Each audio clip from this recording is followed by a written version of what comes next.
आजकल हमारे शहरों के साथ साथ देहातों में भी लड़कियों के घरों से भागने की शरह में खतरनाक हद तक इजाफा हो चुका है। हमारी कौम की जानिब से इस बिगड़ते माहौल की इस खराबी और अखलाकियात के इस जवाल का सबब हमारे आज़ाद मीडिया और इंटरनेट को करार दिया जाता है, जो कि हमारे मासूम और भोले भाले बच्चों को गुमराह कर रहा है। ज़रा उस लड़की के बारे में सोचिए जो कि इस हालत में घर से बाहर कदम रख रही हो कि उसे मालूम हो कि आज के बाद इस घर में दोबारा कदम रखना तो दरकुनार, इस घर में रहने वालों की शक्ल देखने का तस्वुर भी महाल होगा। आज के बाद मोहब्बत के ये सारे रिश्ते नफरत की अलामत बन जाएंगे। घर से भागने के बाद माँ की गोद की गर्मी और बाप की शफकत दोबारा कभी नसीब नहीं होगी, और जिंदगी में अगर कभी दोबारा सामना हुआ भी तो भी मोहब्बतों के ये मीनार नफरतों के अलाव बन चुके होंगे। और फिर जरा ये ख्याल कीजिए कि आखिर वो हालात कैसे होंगे कि जिनकी वजह से वो लड़की जिंदगी का इतना बड़ा कदम उठाने पर मजबूर होगी कि जिसका अंजाम इंतहाई गैर यकीनी और तबाहकुन हो सकता है।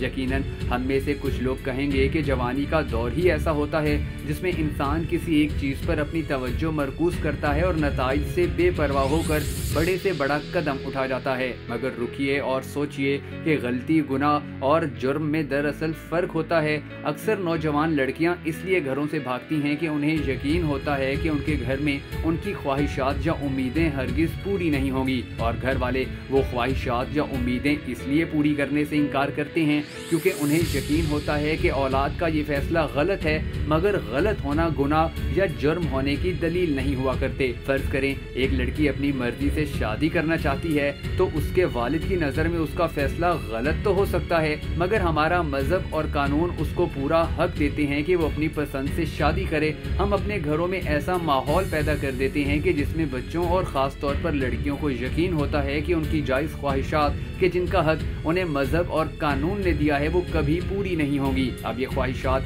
शादी ब्याह से मुतल्लिक भी हो सकती हैं और कैरियर के इंतखाब से मुतल्लिक भी। इसकी एक दूसरी शक्ल भी है कि हम अपने बच्चों और ख़ास तौर पर लड़कियों पर अपने ऐसे फैसले मुसल्लत कर देते हैं कि जो हमारी और मुआशरे की नज़र में तो शायद दुरुस्त हों, मगर वो मजहब और कानून की नज़र में कभी भी दुरुस्त नहीं होते। इसको भी एक मिसाल से वाज़े किया जा सकता है कि अभी भी हमारा मुआशरा इस किस्म का है कि यहाँ 100 में से 99 बेटियाँ अपने वालिदैन की नाजायज़ और गैर कानूनी ख्वाहिशात की भीड़ चढ़कर अपनी सारी ज़िंदगी सिसक सिसक कर गुजारने पर राज़ी हो जाती हैं, और अगर कोई एक लड़की इन नाजायज़ और गैर कानूनी ख्वाहिशात पर कुर्बान होने के बजाय अपने जायज़ और कानूनी हक के तहफ़्फ़ुज़ के लिए घर से निकल जाती है तो हम उसे घर से भागने वाली गलीज़ और बदकिरदार लड़की करार देकर इंटरनेट और मीडिया को कूसना शुरू कर देते हैं कि मीडिया ने उसे ये राह दिखाई, मगर हम ये भूल जाते हैं कि उसे ये इंतहाई कदम उठाने पर मजबूर हमने ही किया था। हम सब अपनी ज़िंदगियों में बहुत से फैसले करते हैं जिनमें से कुछ फैसले सही साबित होते हैं और कुछ गलत। हमारा ये अमल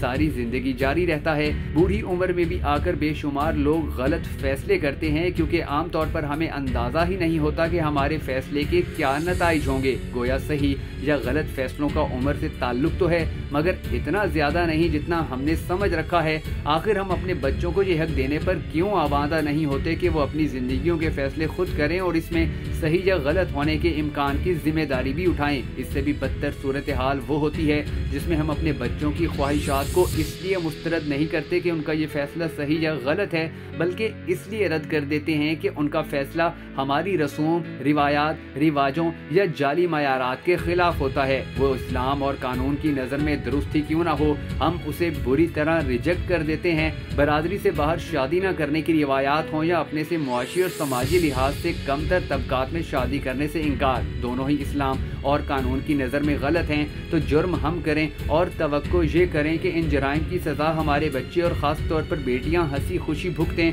वरना दूसरी सूरत में नाफरमान का लक़ब पाएं और बदकिरदार कहलाएं। 18 साल से ज़्यादा उम्र के बच्चों को इस्लाम और कानून ये हक देते हैं कि वो अपनी ज़िंदगियों से मुतल्लिक फ़ैसले करें, चाहे वो गलत ही क्यों ना हो, और हमें कोई हक नहीं पहुँचता कि हम उनकी नाम नहाद भलाई के नाम पर अपनी मर्जियाँ उन पर थोपें। यकीनन वालिदैन और खैर ख्वाह की हैसियत से हमारा फ़र्ज़ बनता है कि उनको समझाएं, उनको बुरा भला बताएं और उनको अपने फ़ैसलों के नताइज से आगाह करें, मगर इसके बाद उनको फ़ैसला करने का हक दें और उसे कबूल भी करें। अगर हम ऐसा करेंगे तो यकीन मानिए कि हमें मीडिया को इल्ज़ाम देने की कभी ज़रूरत नहीं होगी कि उसने हमारे बच्चे बिगाड़ दिए और उन्हें घरों से भागने पर उकसाया।